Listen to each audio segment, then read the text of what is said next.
is dedicated to the power of the individual. The whole film is to break us out of a wrong story that says you really can't do anything. This problem is too big for you. You can't do anything. And yet all the science is now pointing us to the fact that you change the world every day, whether you realize it or not. The question is, how are you changing the world? The rest of my films, my life, the conversation that we have, I may do a talk show after this called Shift Happens with the Oprah Winfrey Network. That's right. The next Oprah right here.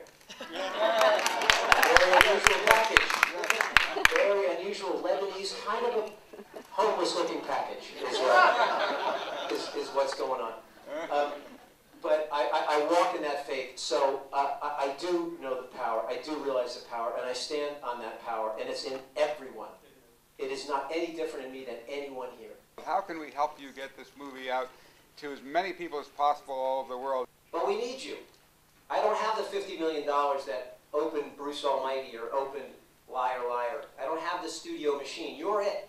So this is where, cousin, we get to prove the power of the conversation. So if this moved you, I would ask you to talk about it, blog about it, tell people about it, go to our website. We are releasing, we're coming out in LA.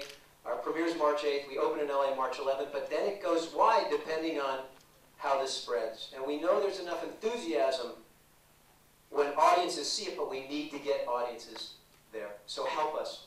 Talk about it. Say there's something I think you should see. IamTheDoc.com. Twofold. I've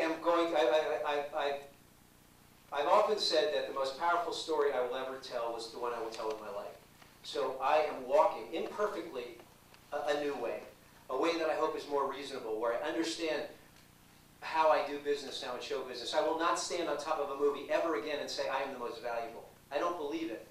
I don't believe it, I don't support it, and I don't think it makes for any kind of beauty of art.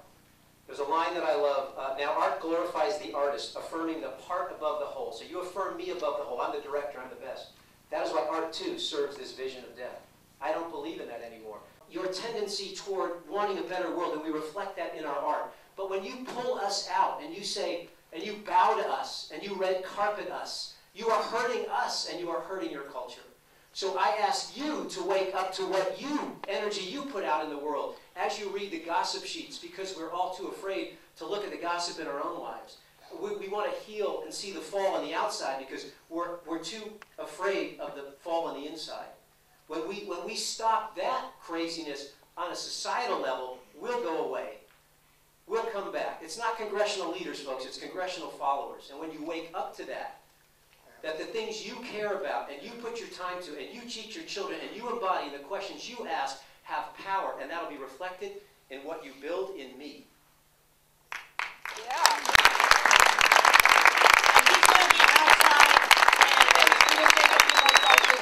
Please join me in a warm welcome for his producer Nicole and for Harold Mintz. Tom really opens up. He really takes you to a place that I don't think some of us even go with our own lives.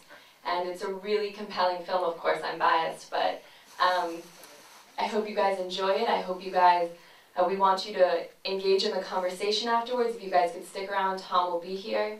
And we hope it helps you question things and rethink things and opens your heart and opens your mind. But thank you guys for coming. Just briefly, I've known Tom for many years. We went to high school together. We wrote stupid comedies when we were younger.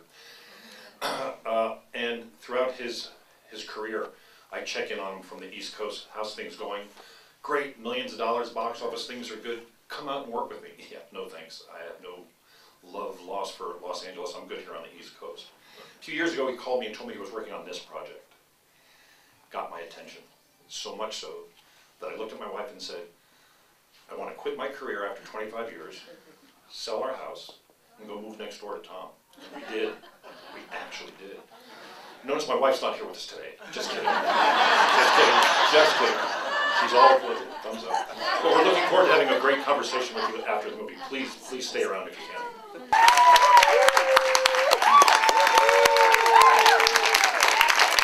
And I have a little exciting piece of news that tomorrow, Monday, will be playing Best of Best. Wow.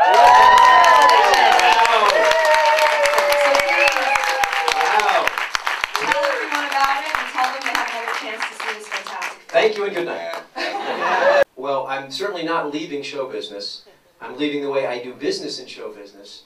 But I will be making movies that support this kind of energy and shift and change in the world. I believe that definition is the death of discovery. So as soon as you define me as a Democrat, you put me in a box and you say, oh, you must believe this way. I even have trouble with, I'm a big Jesus guy, but not in any dogmatic way. So the second you call me a Christian, that calls up the feeling that, oh, I think I'm right and you're wrong. I'm not about that at all. Definition is the death of discovery. So I think, well, we talked about political parties yesterday. They came about because people were too, they didn't think that people could handle the complexities of issues. They needed to, so you're that and you're that. I know you're a blue and you're a red. We have to get beyond that. And we have to stop finger pointing in our culture. We have to be the change. That's what this whole thing is about. You have to be the change. You'll see on television over and over and over those stupid Republicans, those damn Democrats. And that is not being the change. That is not how Gandhi got it done. That is not how Martin Luther King got it done. Martin Luther King didn't say those stupid prejudiced people. Why don't they wake up? They piss me off so much. He said, no, I understand where that prejudice comes from. It is an ignorance. You will see what dignity an African American can have. I will be that dignity for you. I will love you through your hate. I will not accuse you of being bad, evil. I get it. You're my brother and I love you. That's the change. And until each of us embody that, we have the kind of political atmosphere we have because of who we are. Because it's so much easier to say, that greedy corporation, I can't believe how greedy those Wall Street people are. We're trying to make as much money as we can off each other. It is a game that we all participate in that is rotten at the roots. So the best we can do is say, that's those damn Wall Street guys. And yet we all operate, I can't say all, but many of us, I certainly did, we operate under the same ideology. We need to get what we can for ourselves. Then we can be generous. But we got to be greedy now and generous later. These things have to heal in us. The only true revolution is the personal revolution. Be it. Be it. And that has power. All the power. That doesn't mean you don't walk and talk and wish and you use your hands and feet and your heart and your soul to march that love in the world. Now, I think the greatest prejudice we have today is against homosexuality. It's that invisible thing. We don't see it. It's right in front of us. When you're in a prejudice, you don't see it. So you don't sit back. You love. If you're gay in the audience, you walk that with dignity and beauty and love, and you love those who just simply were trained that was wrong, that there was. So like the ignorance I brought in my mind about prejudice against color of skin. We'll look back on this someday. We will not believe we were there. But for now, to hate those that don't see your beauty is an energy that is neutral. It creates neutrality. If you love that which does not love you, you are a part of the new way.